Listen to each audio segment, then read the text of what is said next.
Assalamualaikum warahmatullahi wabarakatuh. Saya Nurul Juandini Putri, NPM 2019-140253, Prodi Ilmu Komunikasi Public Relation, Universitas Muhammadiyah Jakarta.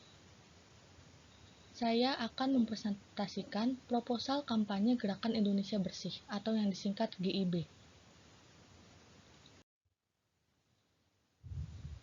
Latar belakang. Sebagai salah satu negara kepulauan terbesar, Indonesia memiliki banyak potensi laut dan sumber perikanan, termasuk potensi pariwisata yang membuat Indonesia menjadi tujuan wisata dunia.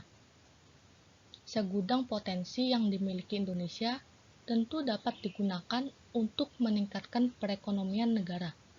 Di sisi lain, Indonesia kini berurusan dengan permasalahan sampah plastik yang mencemari laut dan merusak ekosistem.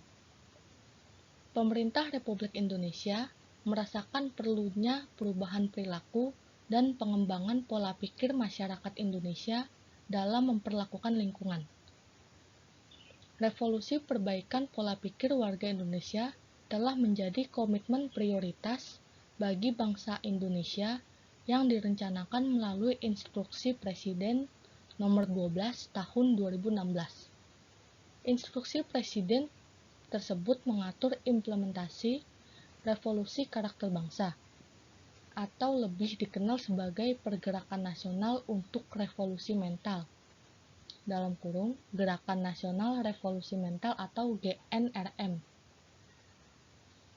Secara keseluruhan, GNRM terdiri dari 5 fokus.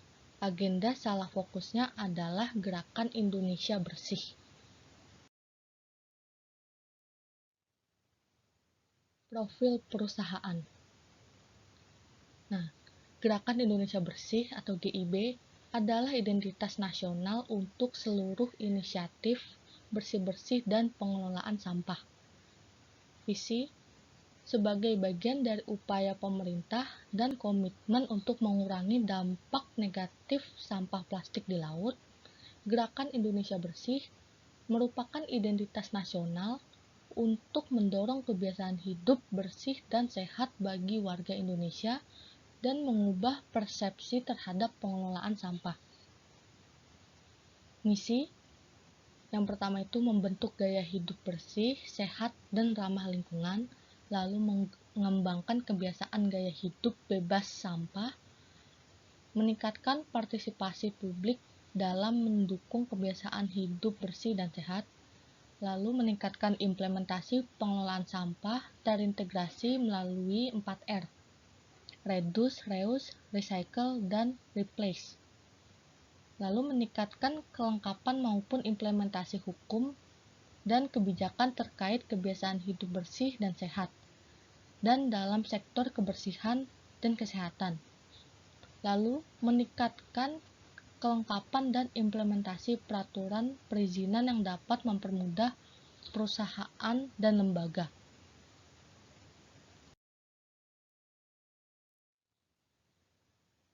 Di sini ada logo kegiatan program Gerakan Indonesia Bersih. Tujuannya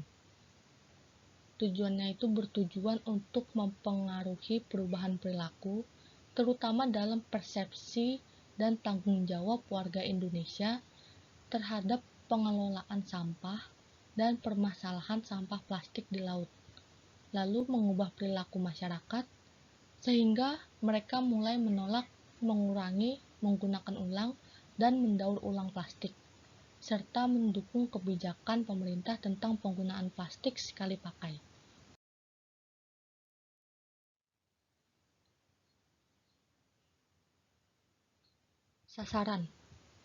Sasaran ini ada 2, yaitu target primer dan target sekunder. Target primer contohnya itu konsumen rumah tangga. Target primer dapat dikategorikan menjadi 1. Peserta di rumah, yaitu mengangkat isu berapa banyak plastik sekali pakai yang digunakan dalam kegiatan rumah tangga, seperti penggunaan plastik sekali pakai dalam acara rumah tangga. Yang kedua, peserta dalam perjalanan. mengangkat isu penggunaan plastik sekali pakai oleh konsumen saat berbelanja untuk membawa pulang makanan. Lalu, target sekunder. Contohnya itu bisnis retail atau rumah makan. Bisnis retail atau rumah makan dapat termasuk yang pertama itu supermarket atau pasar tradisional. Yang kedua, restoran, food court, pedagang kaki lima, warung.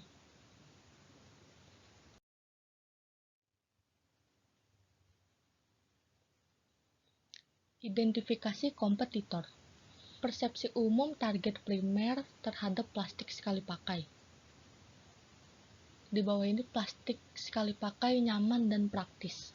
Konsumen melihat plastik sekali pakai sebagai sesuatu yang mudah dibawa karena ringan dan muat di dalam tas, menjadikannya nyaman dan praktis bagi banyak konsumen.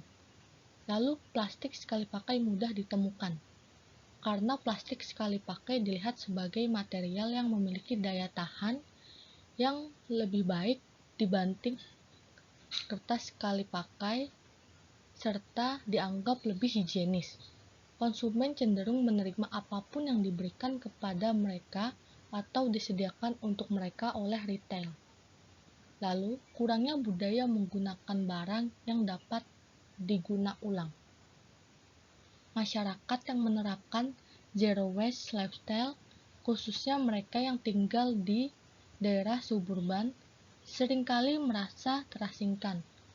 Membawa botol minum sendiri bukanlah budaya keseharian masyarakat Indonesia dan melakukannya tidak memberikan kebanggaan tersendiri.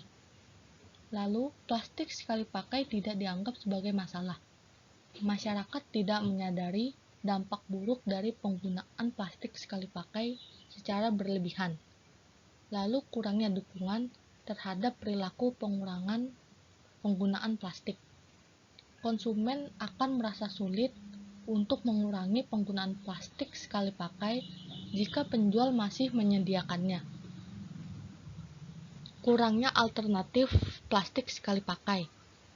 Kekurangan infrastruktur untuk mendukung masyarakat mengurangi plastik, khususnya stasiun isi ulang air dan suplai air bersih yang aman diminum, sehingga membuat masyarakat kesulitan untuk mengurangi penggunaan botol plastik sekali pakai.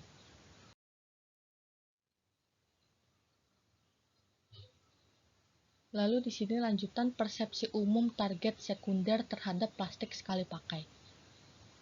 Ada plastik sekali pakai nyaman dan praktis. Konsumen melihat plastik sekali pakai sebagai sesuatu yang mudah dibawa karena ringan dan muat di dalam tas, menjadikannya nyaman dan praktis bagi banyak konsumen. Lalu, plastik sekali pakai tidak dianggap sebagai masalah. Bisnis retail atau makanan yang tidak melihat plastik sebagai masalah juga tidak akan membuat perubahan untuk mendukung usaha konsumen mengurangi plastik. Mematahkan semangat target primer untuk mengurangi plastik sekali pakai. Kurangnya alternatif plastik sekali pakai yang terjangkau. Karena kenyamanan, kepraktisan, serta kemurahan plastik sekali pakai, bisnis retail dan makanan seringkali merasa kesulitan untuk mengubah 100%. Menggunakan kemasan guna ulang, contohnya pedagang kaki lima yang menjual makanan dalam plastik. Karena kesulitan ini, mereka terus menggunakan plastik sekali pakai. Lalu, memberi biaya untuk plastik sekali pakai memberikan impresi tidak baik pada konsumen. Pedagang khawatir adanya impresi tidak baik yang diberikan pada konsumen. Adanya cashback atau reward untuk konsumen dilihat sebagai solusi yang menarik bagi konsumen untuk memotivasi mereka membawa barang guna ulang untuk menghindari penggunaan plastik sekali pakai.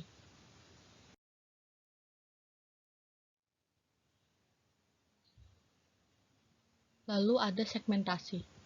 Kegiatan kampanye Gerakan Indonesia Bersih ini berlokasi di Kepulauan Seribu, Jakarta, Indonesia. Segmentasi kampanye program Gerakan Indonesia Bersih adalah: yang pertama, seluruh masyarakat Kepulauan Seribu. Yang kedua, warga yang wilayahnya menjadi tempat kampanye program Gerakan Indonesia Bersih. Lalu strategi kampanye Gerakan Indonesia Bersih adalah yang pertama itu mengadakan launching dengan kemasan yang menarik. Yang kedua, mengadakan pendampingan atau sosialisasi untuk peserta. Yang ketiga, mengadakan roadshow di 7 titik dengan kemasan yang menarik. Yang keempat, malam penanugerahan sebagai kegiatan penutup yang mampu menarik perhatian seluruh masyarakat.